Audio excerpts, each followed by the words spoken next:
Hello, everybody. How's it going? I just want to talk real quick about some thoughts I had on the election. I see a lot of Democrats, bragging about, this blue wave, this blue wall, this blue mirage. So I went through and I've been looking at some different things from the election. And, I feel like that if what those people that say those things like blue wall, blue wave, whatever, okay, they're a little ignorant. They didn't really pay attention to what happened during the election. The Democrats spent a ton of money on this election. One of the articles here I have is so OpenSecrets.org 2020 election to cost 14 billion, blowing away spending records. So if you look at the spending records, the green area is presidential spending. The yellowish color is congressional spending. And you go down here, Democrats dominate election spending. Democratic candidates and groups have spent 6.9 billion compared to 3.8 billion for Republicans. So the Democrats outspent the Republicans almost twice as much. So you would think, I don't know, one would think that they would have done better. They would have performed better in the election than they did. Okay. Here's another interesting to look at. South Carolina, the congressional race. You got Lindsey Graham versus Jamie Harrison. So Jamie Harrison spent $104 million on that race, and he lost. That is huge, very very huge. You can see there 104 million versus Lindsey Graham's 60 million. Yeah, huge. Then you've got guys like Michael Bloomberg. Bloomberg spends $100 million. When he was running for president, okay, he set up this huge office building in New York City. There's all these staff people just working on campaign stuff. And then when he ended his campaign, he was still fighting for the Democrats. And he went down and he did things like he went to Florida and he paid off all of these convicted felons, all these debts for them, so that way they could vote. To me, it's like you're buying votes. So Michael Bloomberg spent $100 million to help the Democrats, okay?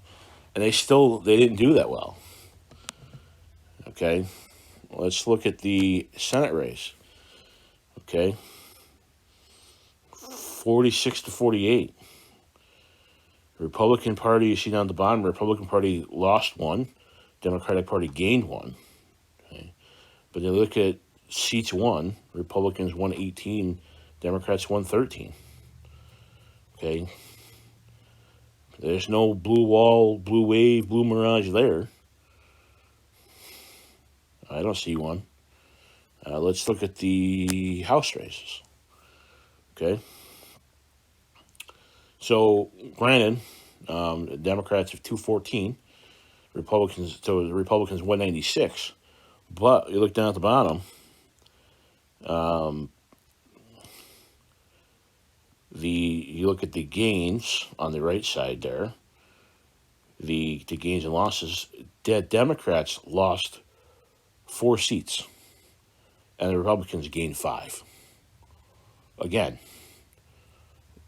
that surely doesn't look like a blue wall, blue wave, blue mirage to me. So let's go to this article. The Washington Post. Congressional Democrats' high hopes dashed as GOP clings to Senate majority, scores unexpected gains in the House. So, Congressional Democrats began a period of reckoning Wednesday after another political debacle, nonetheless serving their losses to the majority. A stark contrast to strong optimism, a blue wave, right? So, then there's going to be a runoff in Georgia on January 5th. That is a key race. So, like this says, Democrats' slim chance at claiming the majority appears to rest on Joe Biden clinching the presidential race and Senate David Perdue falling below his state's legally required 50% threshold, which would set up two runoff elections on January 5th in Georgia that, if Democrats won both, would deadlock the Senate at 50-50.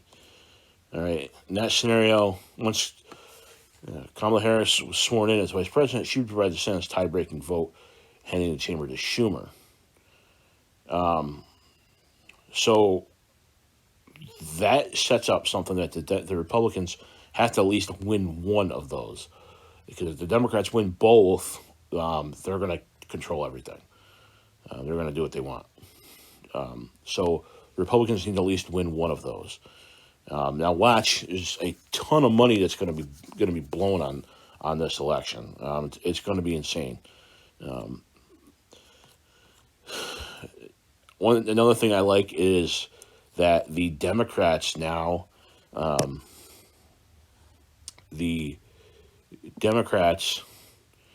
course, I closed that tab and I didn't want to.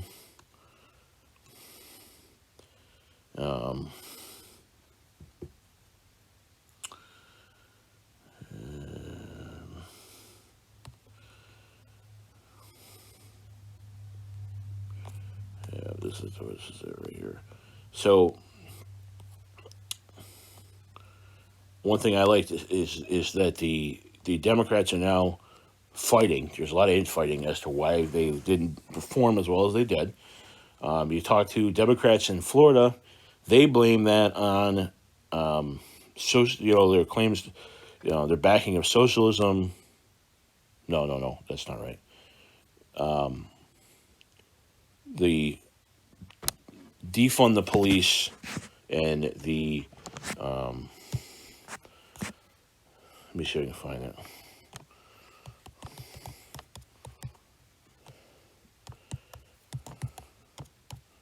And I think the BLM had something to do with it too. Let's see if I can.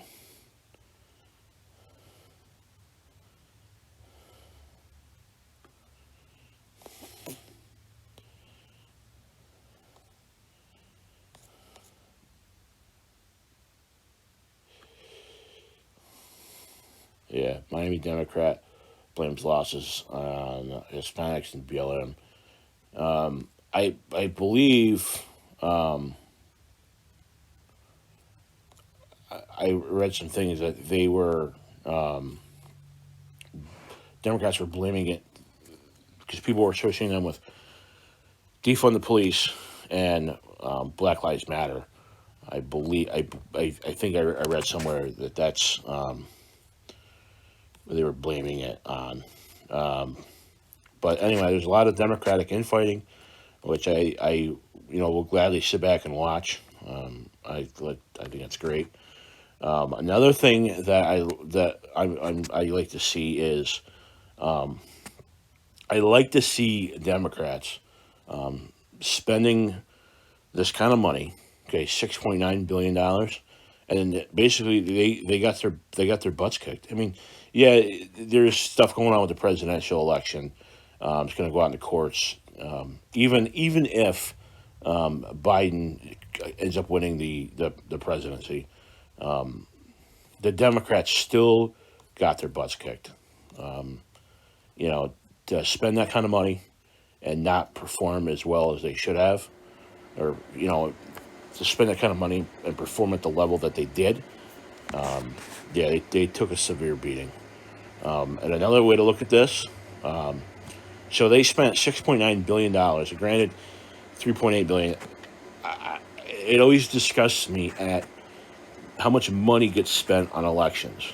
Okay, because you could take you could take that money. Okay, think of the good things you could do with that money. Homeless people, starving people. You know, you could put that money to a good cause, but it gets wasted on elections. Okay, and both sides do it. And I don't agree with spending that kind of money on an election. It's insane, absolutely insane. But anyway, that's all I have for now. A couple of things I'm working on coming up. There's COVID's coming back big time. A lot of governors are coming out with some crazy mandates. So I'm working on that. Another thing I'm working on is the election. About the election, is all these people saying, "Oh, there's no widespread voter fraud, and it's the most secure election in history." Okay, no, no, it wasn't. Okay, if it was the most secure election in history, then dead people wouldn't be able to vote, and they did. I don't know if they ended up going back and correcting it, but yeah, which I'll share that with you too.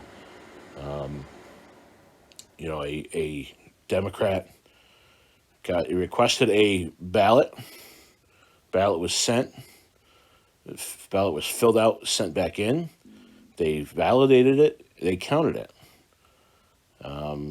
The the weird thing is, the lady, I believe the lady died like 12 years ago. So I don't know if they went back and caught it, but it never should have gotten counted, regardless. So, but there's some different things I'm looking at with that too. I want to just do a thing to show about that stuff. So that's all I have for today. Thank you and have a good day.